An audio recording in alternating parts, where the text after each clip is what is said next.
Hello and welcome to Tell Us Your Effing Story, a podcast by franchisors for franchisors that goes behind the scenes with some of the most interesting characters in the Australian franchising sector. I'm your host, Bruce McFarlane, with my co-host, John Sully, and today we're speaking with Peter Nikolakopoulos. Okay, I fucked it up. Okay, we'll keep going, because I'll get it wrong. I knew I was not going to get that right, but I had a go. CEO of AllStars Academy, the AllStars Academy, and there's a number of other businesses, which we will get into later. So welcome, Peter. Thanks, guys. Thanks for having me. All right, Pete, tell us your fucking story. Well, go back, say from childhood. I'm the youngest of four boys. So as you can imagine, growing up was very interesting with three older brothers. Got beaten up a bit, especially from my the third brother Tony. In Melbourne. In Melbourne, yeah, grew up in Melbourne. Mum and dad, migrants from Greece, migrated here and worked their asses off to provide us a better life. So very humble beginnings. Fortunate to grow up in Armidale, a lovely area. Mum and dad just taught us to work hard. Work hard, buy a house. Yeah.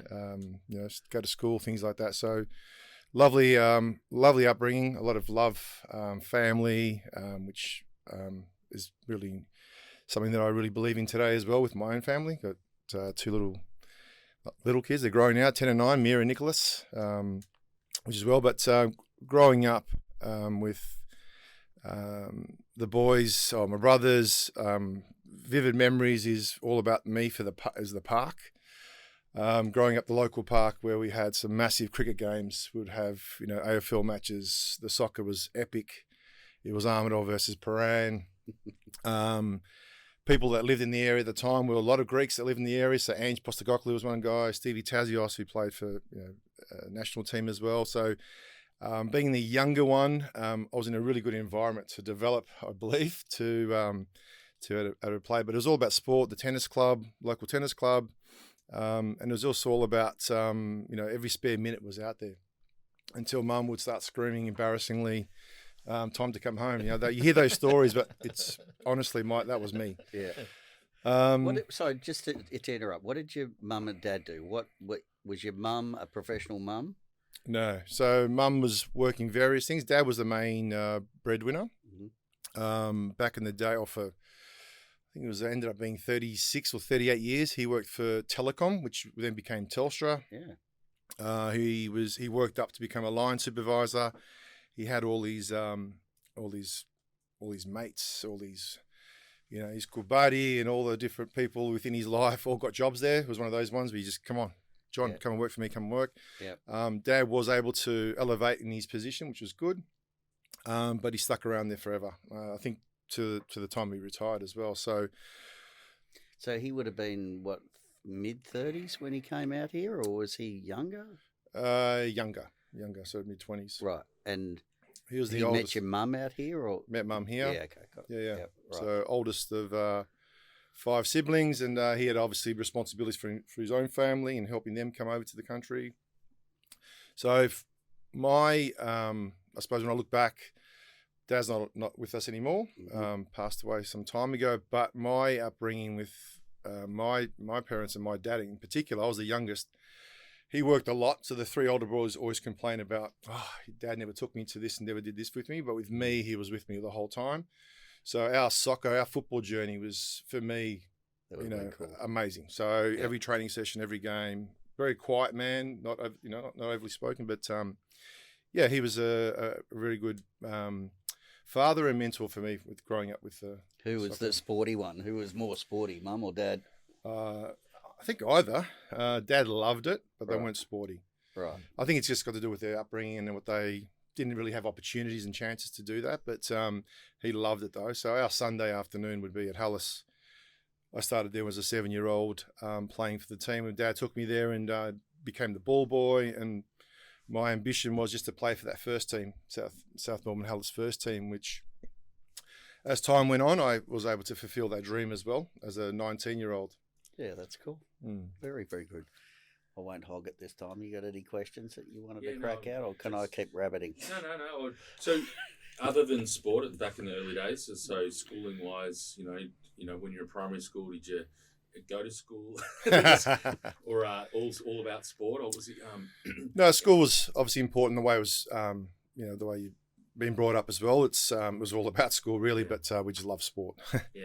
So school, primary school, Armidale Primary, then went to St. Joseph's, and then went to De La Salle College. So once again, I was the only one that went to De La. The other boys went to Prain High.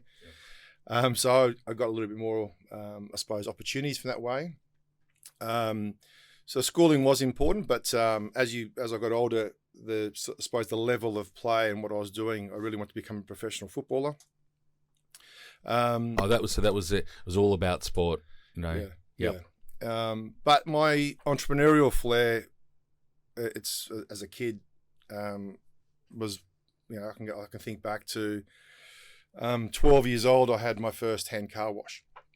So I was always thinking about making money really from a young age. How can I make money? What am I doing? So as a 12-year-old, I put up a sign up on the fence, Armidale hand car wash. I can't remember what I was charging, $2 or something at the time. When I spoke to all my neighbours, yep, they're going to support me. Bang, started cleaning cars. Had my little cousin, he was about 7 or 8 at the time. I said to him, "You're going to vacuum inside. You're short and small, and I'll concentrate on the outside cleaning the car." So 1 car, 2 cars, 3 cars, little business started up and running until my neighbour who owned the Armidale Antiques had a massive truck. So he goes, "Pete, what do you think? Can you do my truck?" He'd freshly just had it all signed. It has a sign writing on it. So Armidale Antiques, beautiful big truck. I said, me being one that I'll never say no to anything. It's one of those things where you say yes and then you try and deal with it later. Said, yeah, I'll give it a crack. So ended up getting a ladder, step ladder out, washing the truck as best I can, soap all over it, wash, got the hose, started hosing it down to read Atix Ardale. I'd wiped off all the signage, so it was time to... Your first mistake in business? First mistake in business. Oh, and it's shut you down? I decided to shut myself down. Take it out of the market. $2 by 10 cars, $20. That probably cost him $200 to get that done. Oh, shit. But he was okay with it. But that was first sort of business, and really worked. At 15, I was one of the worst waiters at a Greek restaurant in Malvern. Then went to the Armidale Hotel where my brothers were running security there at the time. So I was the bus boy, kitchen hand, just working. So school, sport, work from a day dot was instilled in us. Yeah. And sport went pretty well. So, you went through, and I'm guessing you've ended up at South Melbourne. Hellas, how do I go? Hellas. So you're in the elite level sporting program in Australia. So I imagine that at that stage, the academic side's taken a back seat, the entrepreneurial side's taken a back seat. It's very focused. So, you've got some. You've mentioned a couple already, people that you got to play with back in the day there, and it sounds amazing to be with some preeminent, now still big names in Australian sport. Yeah, no, 100%. I feel that. And we'll go into it. I feel like I've lived 3 lives. So when you look at, say, my first part of my journey is at the sport, and then we go into sort of this part of the business and things. But so from that, being able to play. So I suppose my dream was to play for the first team, Hellas. So today's kids are talking about Manchester United and City and Chelsea, but mine wasn't. Mine was to play for this boyhood club. And as a 7-year-old was there, I was the ball boy week out, and then eventually I'm in the team, and I do debut for the first team. How old? 19, my first. Right. For the senior team, which was made up of 8 Socceroos. So it was the best team in the country, won the league. It was the team. It was like the Manchester United of Australian football. So I achieved that. Played obviously with the team. Was training with the team, and obviously the people like the likes of Ange, who's now the Tottenham manager, and Ferenc Puskas, who's one of the greatest players of all time. So I was in a group. I was part of a group that not only these guys, there's other players that I played with now who have gone to another level. Michael's a head coach of an Israeli team. Remember, Jurakovic is a head coach of a team in, I think, Singapore at the moment. So everyone has excelled, whether it be in business or sport or what they've chosen. So I think there's something about high performance teams and getting to a level like that you can excel in other things or later in life. Discipline. Yeah. Discipline, big one. Yeah, So what position did you play? I was a midfielder. Right. Or striker. Yeah. So fast? I was very, for a tall guy, I was very, very good with my feet. Good distribution and a goal scorer as well. So, and were you a hard bastard? Very hard. With 3 older brothers, you'd have to be pretty tough. Bit of elbows and a few yellow cards. And then, so what? And I guess the next thing was bringing the study side back into the sport. You got to go to the States on a full scholarship. So tell us a little bit about that, because the America's not known for soccer or football as much. Like most kids, like you say, are sort of heading to Europe where they're going. So so when was this, like 90s? So 92, 93. Right. So off the back of wanting to get wasn't professional, semi-professional at the time, but wanting to see what would eventuate from a professional sort of level. It was really restrictive of who, if you went overseas, it was people like Mark Viduka, Harry Kuehl. So you're talking about a handful of people who also played for the national team. So Craig Johnston, he was that curly hair guy. Was he that much older? He was one of the showing my age. Sorry about that. Pioneers. He was years ago. Yeah. But they. Yeah, so it wasn't. So I suppose being realistic, you played. I played for the first team. Where's that going now? Financially, what is it sort of giving me? It's not going to give me. And I wanted to be successful. I wanted to buy homes. I wasn't about simplicity. I really want to do well for myself. And I'm always thinking, okay, so what's happening here? Where am I going with football? There was a bit of a sliding door moment where I was asked to go on a trip to Greece, which is like a pre warm up sort of to the league, and then I was all excited about that, and then they signed a player last minute, and I was the youngest one. They said, "Well, you stay back now. We're going to loan you to this particular club for 10 weeks. We're going to go to Greece. We're taking another guy." That sort of deflated me, but it was a bit of a punch in the guts, and I thought, but I went and played on loan. I did very, very well, came back, and that's when I got my debut and played and things like that. Once I achieved that, not that I had played 100 games for Hellas, but I was only a 19, 20-year-old, seeing where I'm going to go. Opportunities for overseas wasn't there. There was no one to say, knock on the door. I was top goal scorer for the youth. I was National Player of the Year. Jesus. Yes, but no. Did you play for Australia? No, didn't get a chance to play, which... Right. Well, hang on. I did, in my research, you did captain Australia in the five-a-side. Correct. So you weren't. you've got an Australian jersey. Yeah. So just to. That's cool. Yeah. Before we go to that one, just what that led to was me deciding to see what can I do, and I ended up applying to go to college in the US. So I love the whole college system. I knew a lot about the college system, but what I ended up doing was applying on the College Coaches Guide, applying for this opportunity to get a scholarship. Went and sat an SAT by myself. Parents didn't know what I was doing. Went and sat an SAT by myself, applied for it, had a reference from Ferenc Puskas, not bad. Had it on my video clips, got it all made up, sent it across to the US, and ended up getting 19 offers. Wow.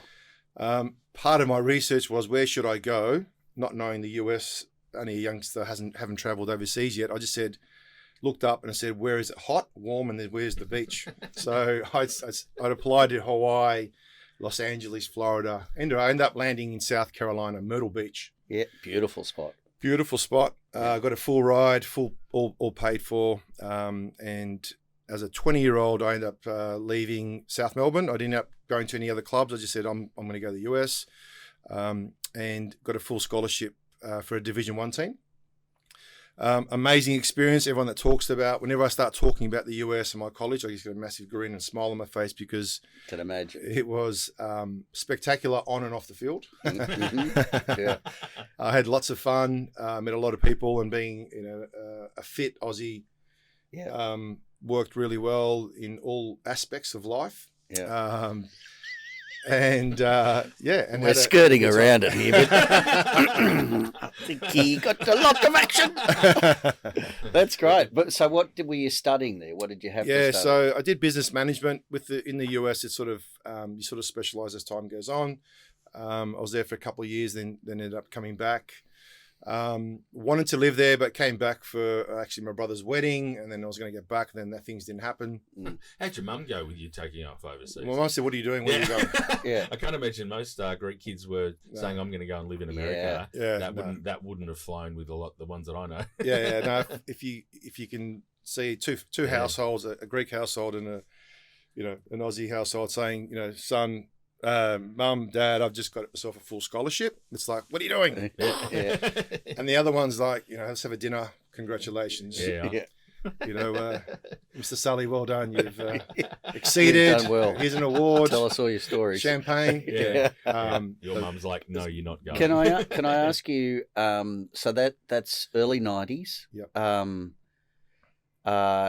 Was soccer like Galaxy and all that sort of stuff that really kicked soccer in the States, and that was sort of mid 2000s. Yeah. Would that be about right? Yeah, I missed. Tell me I missed. So basically, I missed two parts to it. I missed the whole MLS level of where that went to another level, and where it was created was that sort of I was in between that.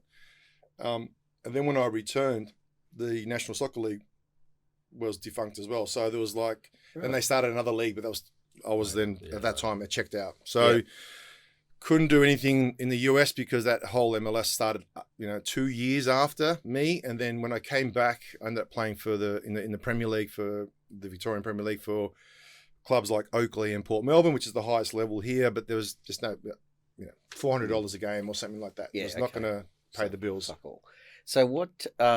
When you got there and you were playing soccer, what was the standard like compared to back here in Oz? Was it? It's very good. It's very good. It's the system in the US and the way you're talking about in the starting 11, there was one American. So there was kids from the UK, Croatia. So it's the biggest thing for them is the college system, not so much the club, and then they get recruited into the professional league. So I really like it because you get an education at the same time. Some students, some people don't even study, but the key, I suppose what they're trying to achieve is that you still get an education, still play your sport. At the end of it, whether you make it as professional or you don't, at least you're in a good position. Where here, you put all your eggs into one basket, you don't make it, you do a knee, and then you think, well, what am I going to do with myself? So, but for me, it was that coming back was a bit of a time where I was a bit lost. The dream shattered. Professional college is now not there anymore. What am I going to do? What am I going to do? But one thing that a lot of people might not know is my hobby was DJing. Yeah, this is the next bit, mate. The next phase of life. Is this life 3? This is life 3. So we're now in hospo DJ land. Well, how it all came about. So my brother Chris was a DJ, and I said to you before, my other brother Tony was running security at the Armadale. So Stephen was a silver service waiter at the Windsor. So all three very different personalities, but they're all sort of involved in hospital at this stage as well. But anyway, so a hobby. My brother was a DJ. So at home, I have the decks and vinyl, and I used to be always practicing and playing. And I used to do a little bit, and then I remember vividly I was at home with a mate of mine, and I'm just thinking, I don't know what I'm going to do. What should I do? Where I'm going to go? And he said, well, why don't you just start DJing? You're so good at it, things like that. So what I ended up doing was a cousin of mine at the time was cleaning the hotel on Chapel Street called New Orleans. And Friday night was absolutely dead. And I said, you know what, I'm going to throw a party. Because before I had left for the US, I threw a pretty epic party. It was pretty awesome. And it was one of those things where I actually enjoy doing and socializing with people and things like that. So anyway, I ended up doing a party a Friday night and invited everyone. And having played soccer at a high level, my network was pretty good. And basically that's where it all started. And then it was very successful. And that became a regular Friday. So Friday night was DJ Pete Nick.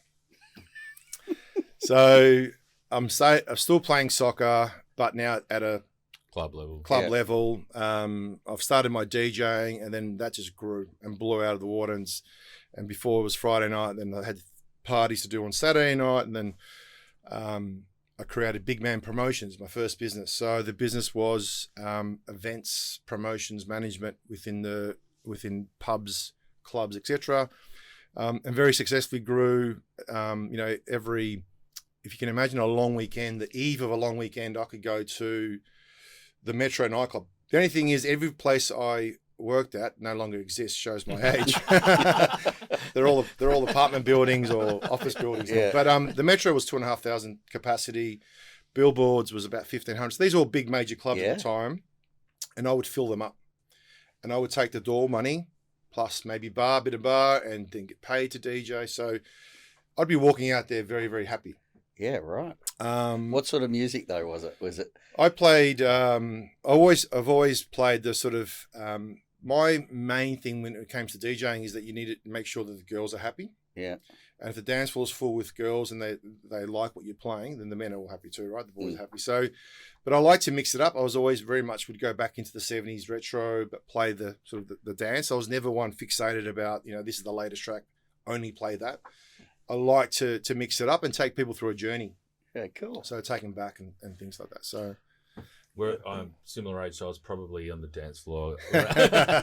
I went to the same places that you were talking about. So, but from the bars and stuff, then you had events as well, an event company, and and a pub. Did you own a pub at one stage? Yeah, I did. So, what I did was worked hard, saved the money instead of spending it. But the funny thing was, I was doing really well, but I didn't have a full-time job. So, God bless my dad. He'd just be saying to me, "What are you doing?" And I'm saying, "I'm doing all right." He goes, "I want you to get a job," And in his mind, success was a 9-to-5 job. So, were you still living at home? Still living at home. Yeah. Had just bought myself a Honda Integra at the time. I think 28 grand. Like I was making cash. Probably cash too. It was, and saving it though for what's next. So I wasn't silly. Anyway, so he was saying to me, "Come on, get a job. What are you doing?" Just to help, not to help, just to get him off my back. I would go and apply for jobs as a Coca-Cola rep, as some sales rep, and I would never land the job. Meantime, I was building up my business to Fridays to Saturdays to Sundays, and then building up and doing it, sort of more major events and things like that, where they were very lucrative. It came a time though where when you're dealing with this sort of industry, you're not dealing with the best owners, if you know what I mean. Mm-hmm. So if they say this is a deal, tomorrow it's not a deal, they just rip it up. So I had one or two sort of things being taken away from my hard work, and I said I need to do my own thing. And an opportunity came where someone said, "Look, the Station Hotel at the time was Byblos in Greville Street. The guy's gone bust. They're going to change the locks on him. Do you want it?" I knew some of the people in the licensing industry, and I said, "Yep." So no due diligence. I knew the venue. I lived around the corner. I knew what was going on. Didn't research nothing. I just wanted to know what the license was, make sure there was nothing wrong with the license. The time was right.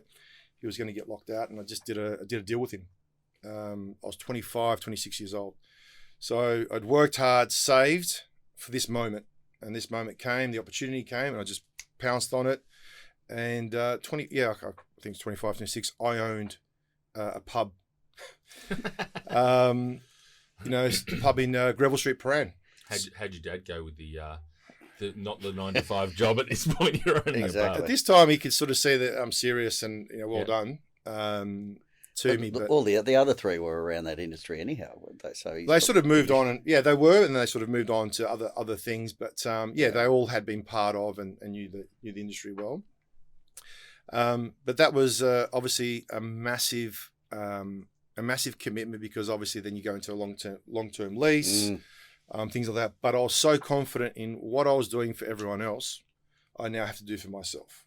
Right. And just on that, so when you took it over, he was about to be locked out, basically. Yep. So why had he had other things that sucked the cash out of that, or was the business just fucked? business was fucked. He moved it from, called it Biblos. Can you imagine now, if you remember the Station Hotel was a band venue, this guy came in, a very arrogant guy, came in and changed it to Biblos and put a massive grand piano in there and took away the bands and took away the public bar, took away the community, took away the heart. And then standing there and going, well, why is no one in my venue? He basically just absolutely screwed it. Yeah.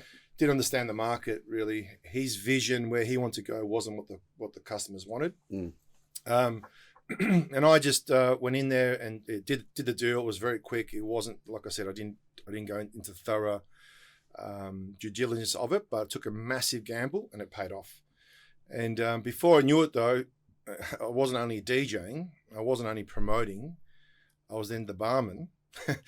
Then I was changing kegs, and I learnt all about the system and things like that. So I suppose the key thing for me was, if you go back, at 15, I was a waiter.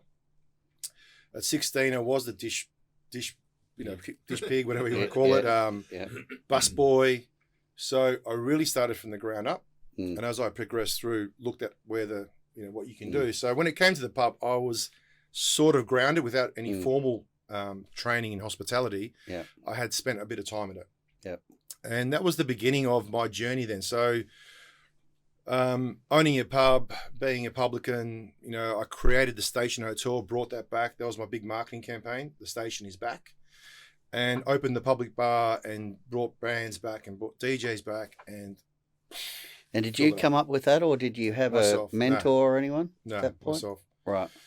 So with marketing, I suppose concepts and ideas of what looks good. I've got a bit of a knack for it. I know I like what looks good and might be appealing. Has been something that it comes a bit naturally to me as well. But at that time, no, there's no marketing person involved. There's nothing. We're pretty much a jack of all trades. And grew that, and then from there was the whole vision. Once again, the way I'm tuned was, I now want to take on the world in hospitality. So the pub isn't just one. I want to open up 10 pubs. So through the journey of developing that from pretty much building it up to success, opened up another cafe, opened up another bar. But during that journey, I was approached by Sanity Music at the time. So I'm pretty much got the hottest pub at the moment. When you got something hot, everyone wants to be part of it. And one of the Sanity guys, Daniel Agostinelli, used to visit the pub. He said, I love how you operate. I love what you're doing. I said, well, tell you what, I've got a concept that I want to, let you guys know about. And his boss at the time, and still, I don't know if he's now, but at the time was Brett Blundy. Do you know much about Brett Blundy at the time? But through Daniel, I proposed Same Bar. So I knew Sanity Music. I knew what they were doing, but I said, I've got a concept bar. I've got the location where we can open up these really exclusive bars all over the country. And as the artists are coming through, we get them in the bar. We do our promotion. You've got sanity.com. You've got the stores. You got everything. So I try to create this whole thing for them, and they loved it. So Same Bar was born. So now I'm in partnership with Brett Blundy. So I get to meet Brett and spend time in his house in Sydney, on his yacht. And life's good now. So it's gone in another direction. I've now gone into owning my own venues, but now also doing a partnership with, at the time, I know he was maybe worth a couple of $100 million. And I was pinching myself. I was in cab rides with him, going to meetings in Sydney. I'm at his house. I'm spending New Year's Eve there. And through that evolution of creating Same Bar, which was my concept that we're going to open up, we started hosting people like Puff Daddy, P. Diddy. So can you imagine this guy is global, and he's coming to Australia, and I'm hosting him. So he's coming to my little bar, no one else's, and I've got an exclusive party running it. So there was things like that. That sort of brings X amount of sort of interest in other things. But Puff Daddy was just one of them who, he had his requirements were Cristal. At the time, I didn't know what Cristal was because I was probably drinking Moet, or I was at that level of champagne. But you got to have 8 Cristal. Cristal, it's at that time, not the time, even now, it's worth $600 or $800 a bottle. So this guy wanted 6 or 8 bottles, and I'm thinking, oh my God, that's going to chip into my bottom line, budget. But anyway, I had it all set up. He came in with his crew, so I put on a party for Puff Daddy. Got photos with him now. I've got the whole memories with him as well. But he goes to me, what I want you to do, every time I just nod, he goes, just send me another girl. Okay, I said, okay, cool. She just wants to meet people in the crowd, so no problem. So I'm there with him, and he'd go like that. I said, okay, do you want to talk to him? Yeah, go talk to him. So he would talk. So all he did was talk to about 20, 30 girls, put on the whole event for him, and then, I don't know, 2 hours later, him and his entourage left with 30 girls. Crikey. Yeah, and that was the time that he was with the beautiful J-Lo as well. So, but I don't think he did anything. I think it was more for the team. For the team, but it was quite interesting how they roll. Is he the guy that was shot? Was that him? Was he No, a rapper? No. Yeah, he's a rapper. He's one of the biggest producers. Still around. Still around now. Yeah, He hasn't passed away. Right.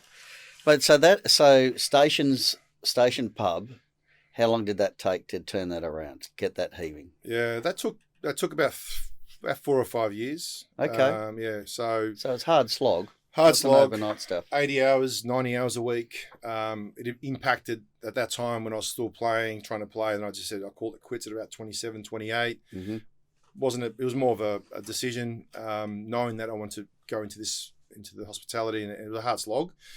But it got to a point where all these other doors opened. I opened up more venues. I think I had 5 at the time. Got into Sanity, so that was all happening as well. I created Sanity Entertainment, which then put on events for underage kids all over the country. So I was flying all over, opening up things in Sydney and Perth, all linked back to the entertainment. That was a good sort of 2 years. And then I got a call saying basically we're going to close the division. It was just out of the blue. So there was another massive blow. So I got a call from Brett saying Sanity.com's losing $5 million, $10 million a year. Blah, blah, blah, blah. I'm cutting entertainment as well. I was just like, what? So you've still got the pub, though? Pub. Still had the pub and had other. So my other investments were nothing to do with them, so I still had them going. But that venture. Did you have partners over there? Yeah, had a partner over there and grew that. But then, so that was a bit of a blow too. So you had to overcome that side of things because that was doing really well. And then with the pub, with the station, we built it to a point where we got a knock on the door saying we're interested in your pub. Fantastic, couple of guys in suits, and I said this looks serious, and ended up being Lion Nathan buying all the pubs up. So I got a massive check, and I just walked and sort of let that go and moved on. Good on you. Yeah. So how long had you had that pub for? It would have been about 6, 7 years. Yeah, okay. Hospitality in total, I was in it for about 12. Opened up another bar after that too. But what happened was it got to a point where, the last thing I owned, the last 12 months of the venue that I had, it was Lotel in St Kilda, next to the Prince. I couldn't walk into my venue anymore. That's pretty sad. I was burnt out. Right. So I could go there during the day, make sure everything works. But if of an evening, if you said, "Oh, come in," I said, "No, I'm over it." And I thought to myself, well, I needed to be looking at something else. And it just happened to be that there was so basically, if you look at sort of the crossover from stop playing, I ended up doing coaching badges. I kept on. I was involved, a bit of coaching, a bit of this, bit of that. So in football was the back seat now, and hospo was the main focus. But I still had my finger in the pie there. But this opportunity came up through Hyundai. So this is around about end of late 90s, 2000, where they said the World Cup in 2002. There's a tournament happening globally, and the winner of you start off in your countries. It's all over the world, and if you win that, you go to Singapore, and blah blah blah. If you win that, you go to the World Cup. And I thought, oh, this looks pretty good. It's a 5-a-side competition. It's outdoors. It's on grass, which is what we're good for. And I just said, boys, let's put it. I'm putting a team in. You're in, Sally. You in? et cetera, et cetera. Yeah, let's go in. Enter this competition, which was a state-based competition for Victoria. It was happening all over the country. And all we thought about was just have a bit of fun, play this five-a-side. We were playing against the Victorian Institute of Sport, the cream of the crop of kids, 18, 19. So we're now 30, 28, 29, 30, have stopped playing, hospitality, not looking the best. Yeah. But we play this tournament, have a lot of fun, and win. Wow. And so who was in the team? Were there a couple of the previous guys he had played with? Yeah, so Kimon Taliadoros, former Socceroo. Right. He's now the CEO of Football Victoria and played with me at South Melbourne. Peter Zamaranis was a guy who I went to the US with, played at South Melbourne with. Yeah, so handy. Everyone was handy, handpicked as well. Yeah. But it wasn't about so much, I suppose the idea of that was to have a bit of fun with my mates again. And if we win that, we go to Sydney, all expenses paid. That was probably where we were looking at the benchmark for it. So we ended up winning, exciting, and then I think it was like in a month or so time, all expenses paid, you go to Sydney to represent Victoria now, and you're going to play against all the other states.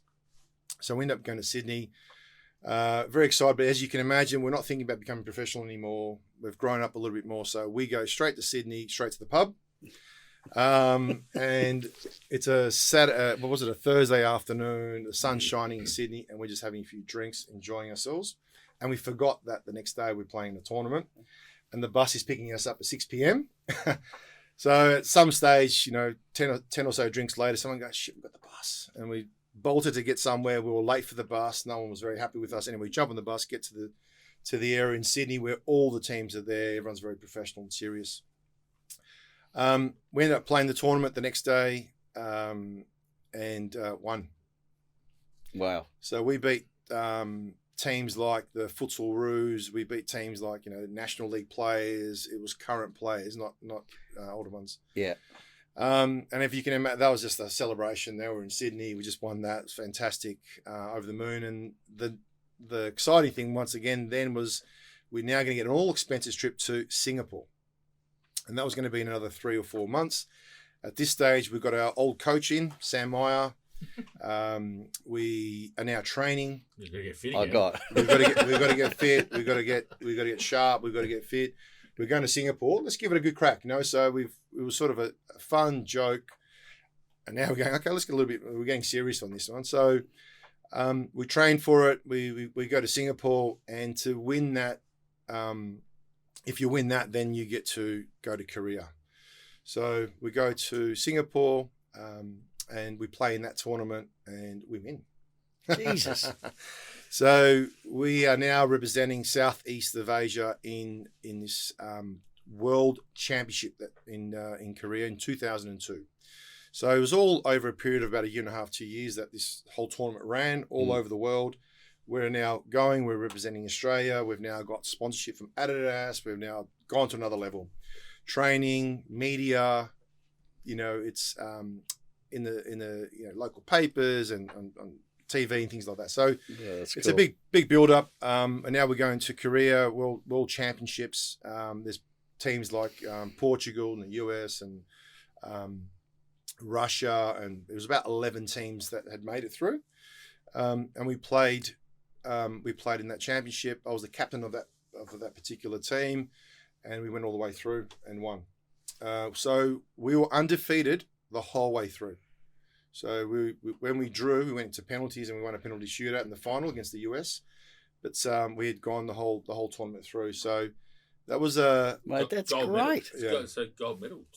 Yeah, so I've got the trophy in the office in Moorabbin. Yeah. Big, massive. And did you get any cash for that, or it was just like, there's the trophy Trophy, all expenses paid. Yeah. Great experience. Great experience. And it was almost like I achieved something that I hadn't achieved what I wanted as a professional. Yeah. Sort of ticked a little bit of a thing for me there, but to do it at that level. So it was like 2 minutes of fame of, being on TV and radio again. Mm-hmm. But that then speared off a kid coming to me saying, can you coach me off the back of that?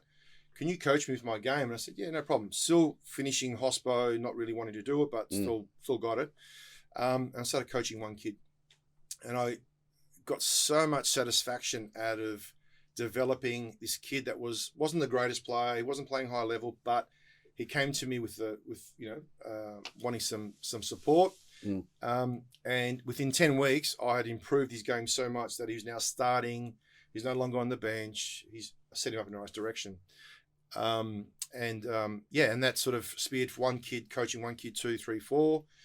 And then my whole vision in 2002 was, I want to do this for a living.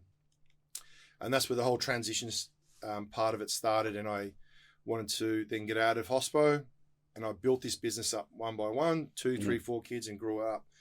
And the need for coaching and development was huge. And I created AllStars Academy. Awesome. And so with that, was that, there's a number of other businesses which we can touch on, but when did you go into was franchising something you'd ever heard of at this stage, or, was it just coaching kids, employing people, employing coaches? I think you've got some other international footballers that came and was part of it back in the day and stuff. So how did that, when did franchising come up? Yeah. So, once I had built the business up to a point where I've now said I'm out of hospo, sold up, and I was now doing this full time, I got a lot of people saying, "What are you doing? How are you going to survive?" type of scenario. But once again, my vision wasn't about me being a coach. My vision was this is going to be a big brand. It's going to be national, etc. So from day dot. And as I was going through the process, I looked at how am I going to grow my brand? What am I going to do? What do I want to look at? So I looked at license agreements, franchising. I started to do my homework, and over time I said, well, I think the best way to do it would be through a franchise system. And then obviously not having people around me to tell me where to go, I just researched the hell out of it. That university degree you did back in the day helped you out. Yeah, exactly. Never went to one class. And I ended up working with, at the time, I went with DC Strategy. Is that what they were? Yeah, DC Strategy at the time. And that was a massive investment. And people said, you're crazy. But I basically took the thing that I needed to do this properly. And for the next 2 years, went through that process of saying, or looking whether my business model is franchisable, how would it work, what's the model look like, etc. So those 2 years was almost like going back to uni again, going back to school. So I was coaching, doing everything, selling off my businesses, and then at the same time going through the process of I've got to learn about franchising now, and going through setting up my model. The best thing I did. So it was a massive investment at the time for me, but it was the best thing I ever did. Why? Because out of this came that, yes, my business I can franchise, number one, setting up my model. And what also came out of it was AllStars Academy. So as a person coming in only thinking football, through the development over a couple of years of building this model was, do you know that you can do this through other sports as well? Great. And then I was able to look at the franchising, set up my model, continue to grow. And then my whole strategy was go in with football first as the brand, and try and sell a franchise, develop it. Probably about 3 or 4 years later, I think it was 2000.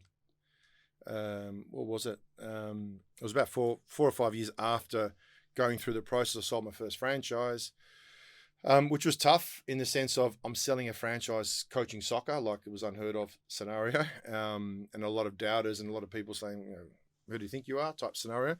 But I was very, very much knew what the demand was, knew what I wanted to do. And I'm very passionate about being able to have other people be part of the journey as well. So they get their little piece of the pie and they can, fulfill their dream in owning a business. So for me, it ticks a lot of boxes the way I am, the way I'd like to the way I sort of roll as well. So, and just on that as well, I would have thought a lot of potential franchisees, because there are a lot of good soccer players that get to a level, and that football was growing, soccer was growing, whatever you want to call it, and there were guys that were just passionate about it, but had nowhere to really go. Yeah, where could they go? Yeah, like if like at you, what options did they have when they're 30 and they finish playing at pretty high levels? What do?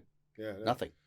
That's right. So it's things haven't changed, but it is exactly that, where we are a very, very good option for people that have devoted their whole time. So I was only just yesterday, I was in Perth, and I was with a meeting with a guy who's played 16 years professional for Celtic in Scotland, now moved to Perth, now living in a beautiful area with his kids and family, and he's coming on board because he's got nothing else other than football. Yeah. So us giving him the business model, the systems, the process to follow, it's a perfect match. So and make bloody good money. Yeah, doing it. That's good. So your franchising journey, you've moved into 12 sports now, I think you said. Yeah. So each of those, did you where you didn't have obviously football, you've got the background in it, but into the others, when you've moved into basketball and Aussie rules and cricket and stuff like that, did you or go about finding someone who was at an elite level to partner with, or did some of them you just do yourself because you've got the formula? Yeah. The key is the formula, the systems, and the process. So what we developed, and eventually we've created our own platform as well. So it's all centralized, etc. We'll go into that. But proof in the model was, can I replicate myself? Can we have multiple locations? Tick. And then it was, can we franchise? Tick. Can they be successful? And then grow football as a brand system model. And then, as I mentioned before, I already knew about being able to drop the other sports in. So at the right crucial time, I launched AllStars Academy. AllStars Academy now has got the other sports. So what we did with that was the system, the process, everything is identical other than the curriculum. So I'm a sports lover, but I don't know the technical sides of basketball and AFL.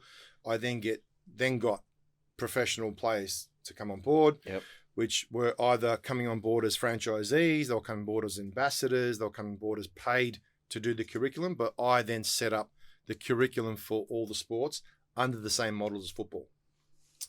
So at any particular time, when it was the right time, I then announced that we're dropping, we're going to now bring in AFL footy. At the right time, I brought in basketball. At the right time, I brought in cricket. And they've all had, people that are high profile have been involved at some point in the journey that helps with the exposure, helps with the interest. But at the end of the day, it's got nothing to do with anything other than our system and our process, our model that we've built, which I go back to those 2-3 years of putting that time, investment with the right people surrounding me to be able to do that. Well, franchising is really about brand and about systems. And so you're building brand, through the academy branding, and then you're building the systems. One of the biggest names in Australian sport is Shane Warne, and so you're fortunate enough to have a relationship with Shane and get into business, and that obviously helped both of you. So tell us about the cricket side of the business. Yeah. So, unfortunately, the passing of a great man, but to the time that we were able to spend together and develop. So Shane was a big fan of what I'd done with football, and we probably met about 6-7 years ago when we first started discussions. So people think things happen overnight, but they don't. And it was to and fro, obviously meeting his team, his management team. So it was a building a relationship, knowing what we're doing, discussing this. But over time, we got to when the time was right, and we got involved as a partner in the AllStars Academy. So we go to market and we launch cricket. And I think COVID, it was a bit of some interruption, so I put it on pause, had done everything ready to go, and then we was open again, and then we went out with the bang, and I ended up getting 800 inquiries. Goodness, as in franchisee inquiries. Yeah. Jeez, that's it blew up. It just went, and it was just holy crap, clicking in, and I was high-fiving Shane. And we had our first lot that we were going to bring on board, and we launched, and it's ready to go. And we started to bring franchisees on board, et cetera, and then we're getting calls. Can you do something in the UAE, something in India? And I said, Shane, we're taking this. This is going. And this now became the priority in the sense of, from the company's perspective, this now became one of the biggest brands. It wasn't as big as football yet, but it was going to be. This could have gone. Take it. And then unfortunately the tragic death of Shane, sort of, we then obviously respectfully put everything on pause, and it's now a legacy. for him and his family. So it's it was something that that could have been, but at the end of the day, I don't feel that I've lost because someone's passed from it, and that's where I sort of ended there. But my relationship and being able to meet with him and spend time with him, all I can say is that he's a guy that would make you feel amazing. You'd want to be around. He was a guy that you wanted to be around, and he made you feel special. And it was very, very positive. And but that was the long time to get there, but then it was sort of cut short, unfortunately. But we will still continue. We are still continuing with AllStars Academy. It's growing, unfortunately, but now it's a legacy. What a shame you didn't get to see that, really. Yeah. And so with the franchising journey, I want to touch on that it's not all smooth sailing for everyone. So there's lots of, tell us about some of the challenges of running a franchise system with multiple brands and things like that, other than obviously the passing of Shane, but people dying in your system. But what sort of things, how have you managed through some of those tougher times? Yeah, no, it's been, it's definitely, you get your ups and downs. I think the key thing is to have, some really good, we keep on talking about, it's so important, but we've always developed and continued to invest in our systems. And probably about 4 years ago, I think it was 4 or 5 years ago, we developed our own platform. So payment gateway, managing memberships, managing all the classes, franchisees have got full exposure. You can see everything, transparency, see all the flow. That was once again, another massive investment, but the best thing I've ever done. That gave me the confidence to then grow, because as a franchise, the first hurdle was grow, sort of make sure people believe in the brand and get the concept proven, and then it's a franchise in Victoria. Then the biggest challenge was, how do I go national? And it goes back to even when I was part of Sanity, I did that through my entertainment. So entertainment times was I put on those events nationally too. So I think the key thing is that whatever you do in your life, I think there's an importance at some point, and there's some key learnings throughout your experiences is very important. But being able to grow nationally was for me one of the first big challenges. How, where, what, how do you do it? Not having support on the ground. When do you fly over? But it was something that will, I'd be asking a lot of other franchisors, national people, who'd just be constantly asking questions of when. And the key thing is it sort of will come at some point as well. So you can chase it, but when the time is right, things will happen. But being able to grow the brand nationally, I just remember, it was a big achievement, and it was so hard to do. And I'd fly somewhere thinking I'm going to be meeting with 4 people, and one guy rocks up. Setting up webinars and seminars, not webinars back at the time, that was just all full on face-to-face, drive somewhere or meet with them. So it's just going through the hustle to get there, to finally hopefully meet someone that's real and someone that's passionate. And I know once I connect with people, once I talk to them, once they meet and then they see what we're about, they know we're real and we're passionate. And we can sort of see that, and then we can, the journey sort of started. So growing the brand, one brand nationally was my strategy always, knowing that I've got the other sports in my back pocket ready to go. It wasn't splash it all out. I had to make sure that we had got to that level. Got the base right, and then added technology, platform, etc. to then go, okay, how does that work? So we're able now to have multi-brand partners, multi-site partners. We can see if a parent is, if a kid's enrolled, he's registered with SportsStar, he can then choose other sports. It's all available on the one platform, which has been good. And what about, so we'll touch on, you mentioned international with Shane, and so is what's the future look like now? Is it more brands? Is it going global? And is it consolidating in Australia and just owning the market in mall categories? Yeah. We from SportsStar we I think it was about 3 years ago, we introduced further an overarching company called the AllStars Academy, TAA, and the strategy behind that has been that we're limited to sport. However, kids are doing more than sport. So the AllStars Academy now sort of is our overarching company which is more than sport. So we've now got sport, well-being, arts, gaming, entrepreneurship, and STEM. We haven't built out all of those programs yet, but if I can just sort of put you in the picture in the future, as a franchisee, you might own a football star academy, and also it could be gaming, it could be something to do with STEM, because what we're doing, where we're moving, is wherever kids are going. So as kids start to progress, and you talk about all these different things more than sport. Yes, at the moment our focus is sport. That's what we're doing, but behind the scenes, we're now developing more than sport. Yoga, the whole well-being space, it's massive. And we want to be at a point where you can then have a well-being franchise where you are, you might have 200-300 kids within your business. They can then you can add another brand that's more than sport that particularly can offer those services as well. So it's very exciting. We're one of a kind, we're unique, and we're going to continue to grow and keep on evolving as a company.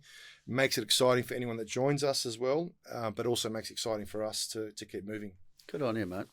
I remember when we caught up years ago, and I was doing a bit of research about kids, and they were saying that generation at that time, whenever that was, 2014, that generation were the first generation that will die younger than the generation above them for the first time in human history, because their physical literacy was so shit because they're on computers and all that sort of stuff. Yeah.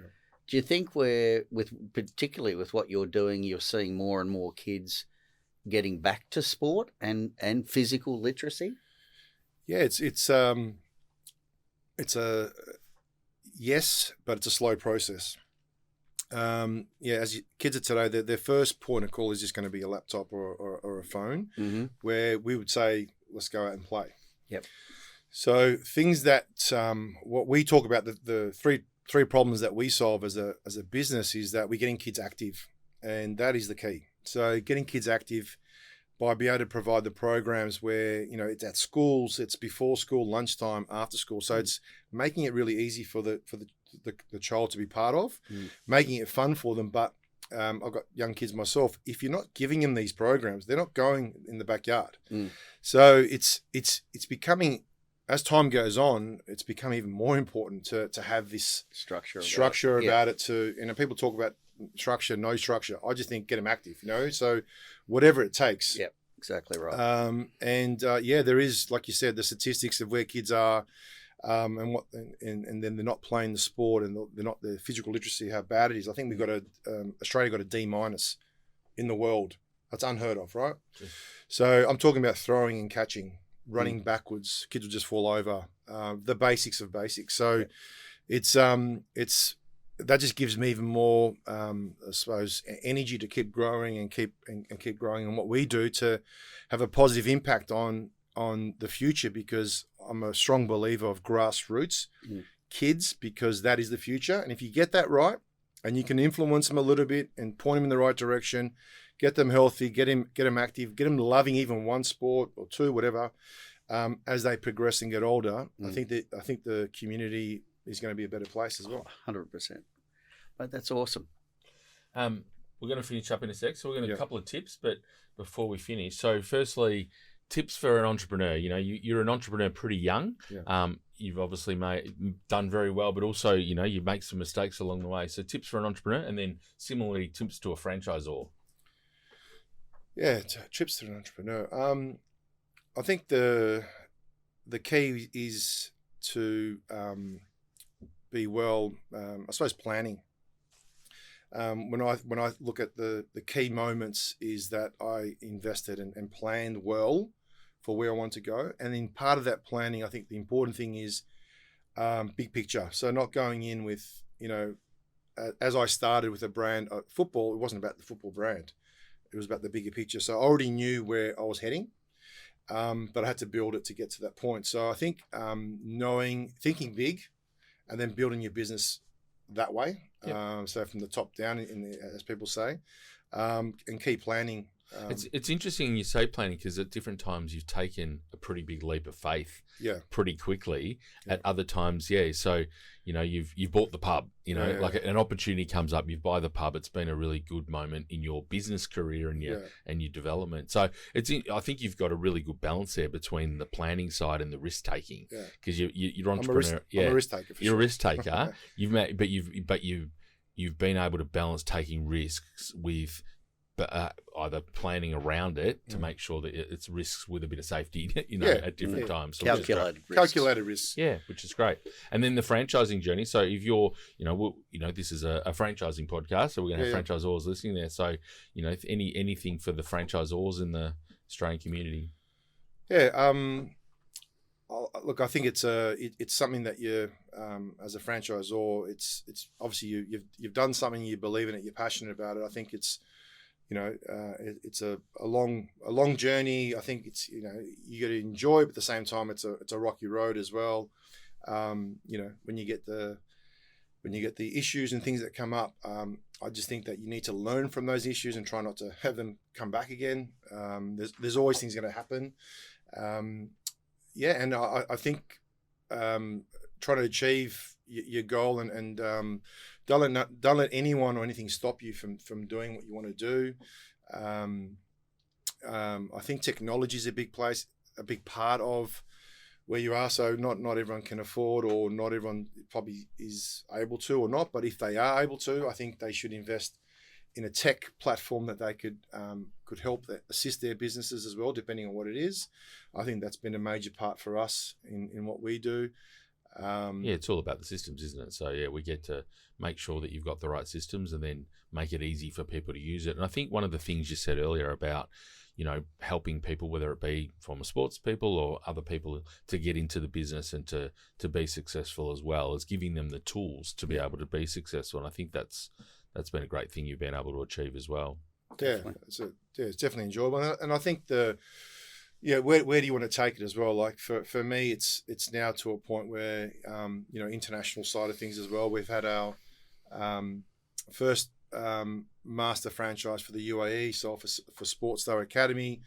Hoping all going well, that at the end of the year, that will be something that we'll be launching as well. So there's opportunities that are happening now with other countries. So I think it's dream big and go for it, and make sure though you have got the right steps in place, and enjoy the journey. Good on you, mate. Thank you. Can I sign off for you if that's all right? Are you ready? Okay. This is Peter Nick, the future of rock and roll. Love the DJ. Well done, mate. That's a great story. Thank you, guys. Thanks a lot. Cheers.